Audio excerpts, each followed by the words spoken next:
Hello my dear बच्चों आज हम सीखेंगे HCF ज्ञात करना। ये HCF है क्या भला? HCF कहते किसे हैं? बच्चों देखो यहां पर मैंने लिखा है HCF। आप बार बार ये देखते हैं HCF ज्ञात कीजिए, फला संख्या का आप HCF ज्ञात कीजिए, महत्व समापवर्त्य ज्ञात कीजिए। तो बच्चों आखिर ये है क्या भला? आज हम इसका पूरा का पूरा निचोड़ निकालेंगे। तो चलो बच्चों सबसे पहले हम इसकी फुल फॉर्म देखते हैं। HCF की फुल फॉर्म क्या होती है? HCF की फुल फॉर्म होती है हाईएस्ट कॉमन फैक्टर। यहां पर लिखेंगे हम HIGHEST, highest common factor. Highest common factor. अब ये हाईएस्ट कॉमन फैक्टर क्या होता है बच्चों? हाईएस्ट कॉमन फैक्टर का मतलब होता है सबसे बड़ा सार्वगुणनखंड। सबसे बड़ा गुणनखंड। अब बच्चों फिर वही बात, ये सबसे बड़ा सार्वगुणनखंड ये क्या बला है? तो चलो बच्चों आज इन सभी बलाओं का हम पता करेंगे और एक एक करके इन सभी का हम निचोड़ निकालेंगे और सीखेंगे HCF निकालना। बच्चों देखो हमारे पास ये दो संख्या दी गई है 6 और ये 12। ये दो संख्याएं हमारे पास दी गई है बच्चों। सबसे पहले हम देखते हैं हाईएस्ट कॉमन फैक्टर कहते किसे हैं। हमें यह तो पता होना चाहिए कि हाईएस्ट कॉमन फैक्टर या हम ये कहें सबसे बड़ा सार्वगुणनखंड होता क्या है, उसके बाद हम इसको निकालना सीखेंगे। अब ये दो संख्याएं हमको दी गई है 6 और 12। बच्चों ध्यान देना, ये जो 6 है सबसे पहले हम इसी को लेते हैं। ये जो 6 है इस 6 में कौन कौन सी संख्या का भाग जा सकता है? हम देखते हैं बच्चों ये जो 6 है इसके अंदर एक तो 1 का भाग चला जाएगा। एक ऐसी संख्या है जिसका सभी संख्याओं में भाग चला जाता है। एक इस 6 के अंदर 2 का भाग चला जाएगा। आप 2 का पहाड़ा बोलो, 3 मरतबा पहाड़ा बोलोगे तो 6 आ जाएगा। तो इस 6 में एक 2 का भाग चला जाएगा। फिर किसका भाग चला जाएगा? बच्चों इस 6 के अंदर 3 का भी भाग चला जाएगा। 3 का पहाड़ा 2 मरतबा बोलते हैं तो 6 आता है, 3 का भाग चला जाएगा।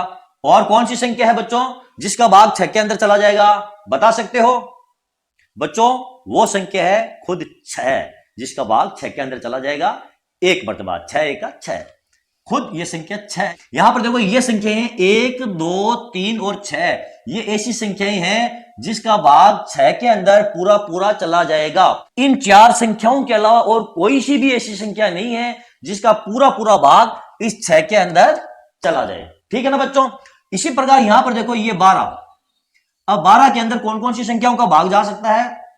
एक तो है 1, क्योंकि 1 सभी संख्या में 1 का भाग जाता है। दूसरा है 2 का भाग चला जाएगा, 2 का पहाड़ा आप 6 मरतबा बोलो 12 आ जाएगा। फिर इसके बाद किसका भाग चला जाएगा? 3 का भाग। 3 का पहाड़ा 4 मरतबा बोलते हैं तो 12 आता है, 3 का भाग जाता है, ये 3 का भाग चला जाएगा। फिर और कौन सी संख्या है? 4। 3 का पहाड़ा 4 मरतबा बोलते हैं तो 12 आता है ना। तो फिर 4 का पहाड़ा आप 3 मरतबा बोल लो 12 आ जाएगा, यानी 4 का भाग चला जाएगा। अब कौन सी संख्या है जिसका भाग जाएगा? बच्चों वो संख्या है 6। 6 का भाग चला गया। ओके, अब बच्चों और कौन सी संख्या है जिसका भाग इस 12 के अंदर जा सकता है? बच्चों वो संख्या खुद ये 12 है जिसका भाग 12 के अंदर चला जाएगा। कितनी मरतबा? 1 मरतबा। ये लो हमने यहां पर उतार दिया 12। अब बच्चों आप ध्यान दो, यहां पर वे संख्याएं हैं जिसका भाग इस 6 के अंदर जाता है और यहां पर वे संख्याएं हैं जिसका भाग इस 12 के अंदर जाता है। अब ये जो संख्याएं हैं ये संख्याएं 6 के लिए क्या कहलाती है? जिन संख्याओं का 6 के अंदर भाग जाता है वे संख्याएं इस 6 के गुणनखंड है। ये क्या है? ये 6 के गुणनखंड है। 1 का भाग 6 में चला जाएगा, 2 का भाग चला जाएगा, 3 का भाग चला जाएगा, 6 का भाग चला जाएगा। तो ये सभी संख्याएं 6 के गुणनखंड है। ठीक है ना बच्चों? इन संख्याओं के अलावा 6 के अंदर और किसी भी संख्या का भाग नहीं जा सकता है। इसी प्रकार ये जो 12 है, 12 के अंदर इन संख्याओं का भाग जाता है। इनके अलावा और कोई सी भी संख्या ऐसी नहीं है जिसका भाग इस 12 के अंदर पूरा पूरा चला जाए। और ये जो संख्याएं हैं ये इसके गुणनखंड है। अब एक चीज आप ध्यान दो, वो कौन सी संख्याएं हैं इनमें कॉमन जिनका भाग इन दोनों में चला जाए? ऐसी संख्या देखनी है इस ग्रुप में और इस ग्रुप में जिनका भाग इन दोनों में चला जाए। तो यहां पर देखो वो संख्या है, एक तो 1, यहां पर भी 1 है, इसका भाग 1 में भी चला जाएगा और 12 में भी चला जाएगा। दूसरी संख्या है बच्चों देखो ये 2, इस 2 का भाग 6 के अंदर भी जा रहा है और यहां पर भी 2 है। यहां पर देखो इसका भाग 6 के अंदर और 12 में दोनों में जा रहा है। तो यहां पर 2 कॉमन हो गई है। तीसरी संख्या बच्चों देखो ये है 3, यहां पर भी 3 है, यानी 3 ऐसी संख्या है जिसका भाग 6 के अंदर भी जाता है और 12 के अंदर भी जा रहा है। अब अगली संख्या है यहां पर देखो 4, तो बच्चों ये इस 4 का भाग 12 के अंदर तो जाता है लेकिन 6 के अंदर इसका भाग नहीं जाएगा, ठीक है ना। तो ये दोनों के अंदर नहीं है, यहां पर देखो नहीं है। अब यहां पर देखो ये संख्या 6 और इधर भी देखो ये संख्या 6, दोनों के अंदर है ये संख्या, यानी 6 एक ऐसी संख्या है जिसका भाग 12 के अंदर भी चला जाएगा और जिसका भाग 6 के अंदर भी चला जाएगा, ठीक है ना। ये 4 संख्याएं ऐसी है जो इन दोनों के गुणनखंड है। कौन कौन सी संख्या वो है 1, 2, 3 और ये 6। अब यहां पर देखो 12 है ना, इसका भाग इसके अंदर तो जाएगा लेकिन 12 का इसमें नहीं जाएगा क्योंकि ये संख्या छोटी है। अब ये 4 संख्याएं ऐसी है बच्चों जिनका भाग दोनों के अंदर जा सकता है, 6 के अंदर भी और 12 के अंदर भी जा सकता है। और ये 4 ऐसी संख्याएं हैं जो इन दोनों के गुणनखंडों के अंदर मौजूद है, यानी सार्वभौम गुणनखंड है ये 1, 2, 3, 4, ये चारों संख्याएं इन दोनों संख्याओं के क्या है, सार्वभौम गुणनखंड है, ठीक है ना। तो यहां पर ये देखो यहां तक हमने सीख लिया है, ये सार्वभौम गुणनखंड 1, 2, 3 और ये 6, ये सार्वभौम गुणनखंड है 6 और 12 के।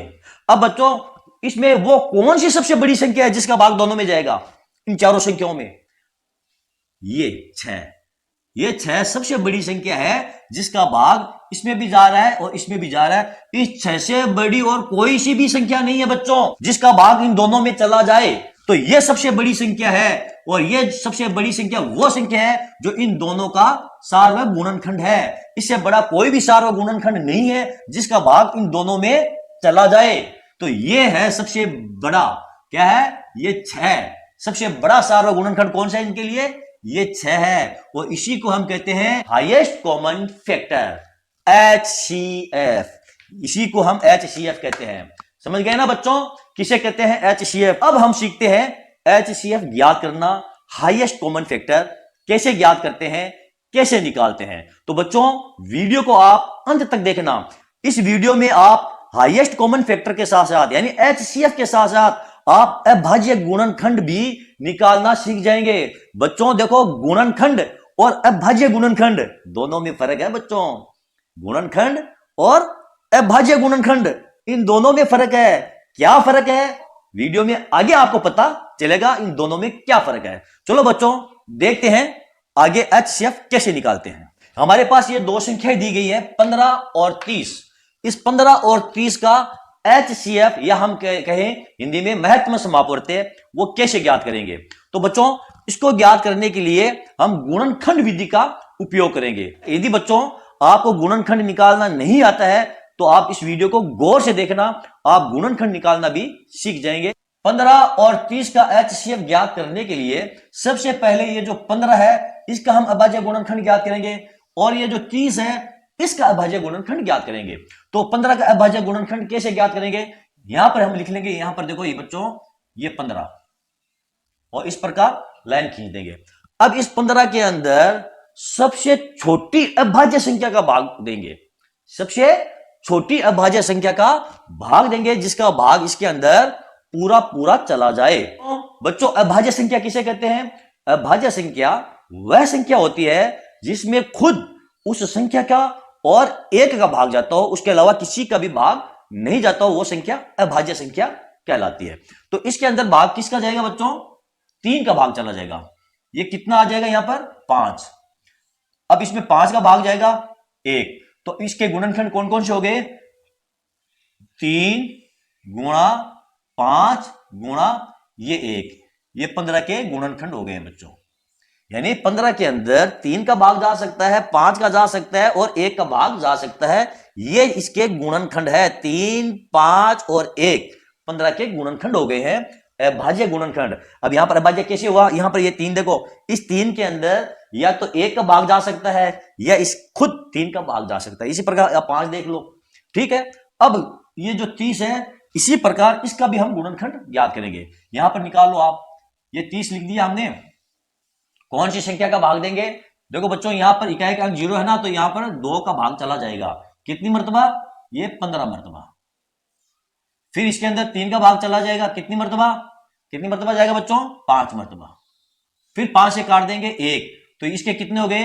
2 गुणा 3 गुणा 5 गुणा ये 1, ये हो गए 30 के अभाज्य गुणनखंड, और ये हो गए हमारे 15 के अभाज्य गुणनखंड।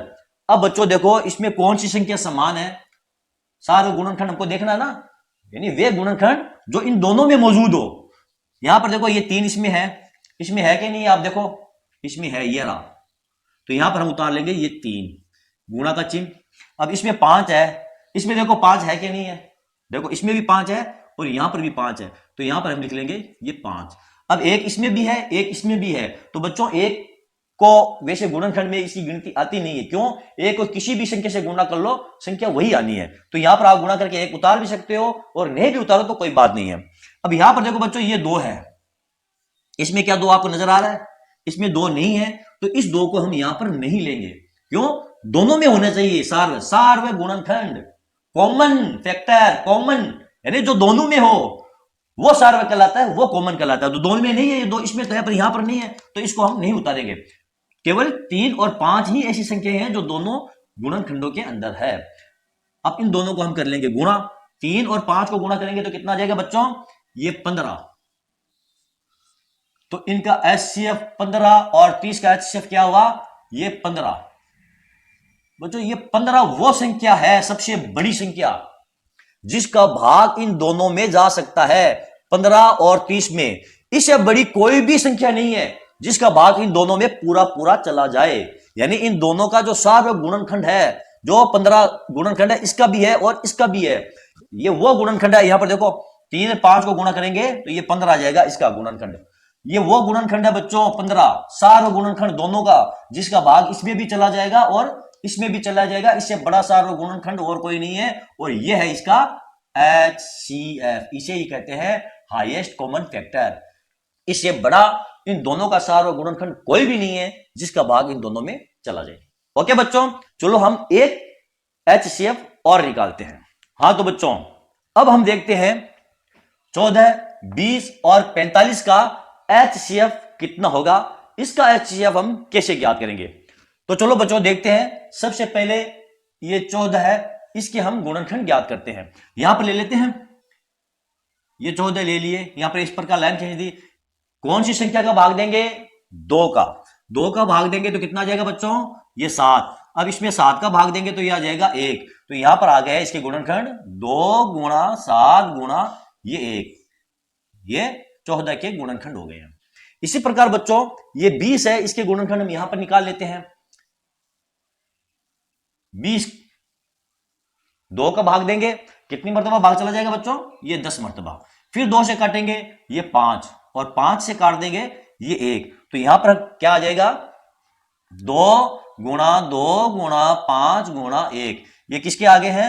ये आ गए ये 15 के, सॉरी 20 के, 15 के नहीं, ये आगे हैं ये 20 के। बच्चों इस 20 के अभाज्य गुणनखंड कौन कौन से हुए? 2 गुणा 2 गुणा 5 गुणा 1, ये इसके अभाज्य गुणनखंड हो गए हैं। इसी प्रकार ये जो 45 है, इसके हम यहां पर निकाल लेते हैं बच्चों। 45 कौन सी संख्या का भाग जाएगा इसमें? इसमें भाग चला जाएगा 3 का। अब 3 का भाग कैसे जाएगा बच्चों? ये भी एक मतलब सीखने वाली चीज है। इसको जोड़ो आप, 4 और 5 कितने होते हैं? 9। तो 9 में 3 का भाग जाता है ना, तो फिर इस संख्या में भी 3 का भाग हमारा चला जाएगा। कितनी मरतबा जाएगा? 3 से भाग देंगे तो ये चला गया 15 मरतबा। अब फिर 3 का भाग देंगे 5 मरतबा, और 5 का भाग देंगे तो ये 1। अब इसके अभाज्य गुणनखंड कौन कौन से हो गए? 3 गुणा 3 गुणा ये 5, ये किसके हो गए हैं? ये हो गए हमारे इस 45 के। अब बच्चों आप ध्यान दो, 14 के अभाज्य गुणनखंड कौन कौन से हैं? 2 गुणा 7 गुणा 1, और इसके अभाज्य गुणनखंड 2 गुणा 2 गुणा 5 गुणा 1, इसके 3 गुणा 3 गुणा 5 गुणा लो, यहां पर एक और लिख देते हैं, इसको क्यों छोड़ते हैं। अब यहां पर देखो 2 इसके अंदर है, इसमें भी है, लेकिन इसके अंदर 2 मौजूद नहीं है। तो हमें तो क्या लेना है? हमें तो कॉमन फैक्टर लेना है ना, सार्व गुणनखंड लेना है। तो यहां पर 2 इसमें है, 2 इसमें है, इसमें नहीं है, तो 2 को हम नहीं ले सकते। अब यहां पर देखो 7 इसके अंदर है, इसके अंदर है? बिल्कुल नहीं है। इसके अंदर है? बिल्कुल नहीं है। तो 7 को भी हम नहीं ले सकते। ओके, तो अब क्या करेंगे, यहां पर देखो 5 इसके अंदर है, इसके अंदर है, लेकिन 5 इसके अंदर नहीं है, तो बच्चों हम 5 भी नहीं ले सकते क्योंकि तीनों के अंदर नहीं है, सार्वय गुणनखंड नहीं है। अब क्या करेंगे बच्चों, 2 भी नहीं ले सकते, 7 भी नहीं ले सकते, 5 भी नहीं ले सकते, 3 भी नहीं ले सकते, तो फिर क्या लेंगे, क्या लेंगे बच्चों। अब यहां पर देखो ये एक, ये काम कर रहा है, एक यहां पर भी एक है और यहां पर भी एक है, यहां पर देखो इसमें भी एक है, इसमें भी एक है, इसमें भी एक है, तो हम क्या लेंगे, एक लेंगे, हम लेंगे ये एक। तो 14, 20 और 45 का सार्वय गुणनखंड सबसे बड़ा वो है एक, इससे बड़ी कोई संख्या नहीं है जिसका भाग इन तीनों में चला जाए। तो इन तीनों का HCF क्या हुआ, ये एक हुआ इनका HCF। समझ में आ गया ना बच्चों, जहां पर आपको देख रहे हैं कोई भी संख्या नहीं आ रही है तो वहां पर ये एक बचता है और यही HCF उन संख्याओं का होता है। ठीक है ना बच्चों, तो चलो बच्चों, मैं आशा करता हूं आपको आज के इस वीडियो से बहुत ज्यादा फायदा हुआ होगा और आपको यह समझ में आ गया होगा कि HCF कहते किसे हैं, HCF कैसे ज्ञात करते हैं। यदि किसी संख्याओं का हम HCF ज्ञात करते हैं अभाज्य गुणनखंड विधि के द्वारा और उसमें हमें कोई सारा गुणनखंड दिखाई नहीं दे रहा है, तो उनका सारा जो गुणनखंड होता है वो एक होता है और वही उनका HCF होता है। ओके बच्चों, यदि आपको मेरा ये वीडियो पसंद आया है और आपको इस वीडियो से जरा सा भी फायदा हुआ है तो फिर बच्चों आप इसको लाइक कीजिए, शेयर कीजिए और मेरे चैनल को आप सब्सक्राइब कीजिए। Thank you.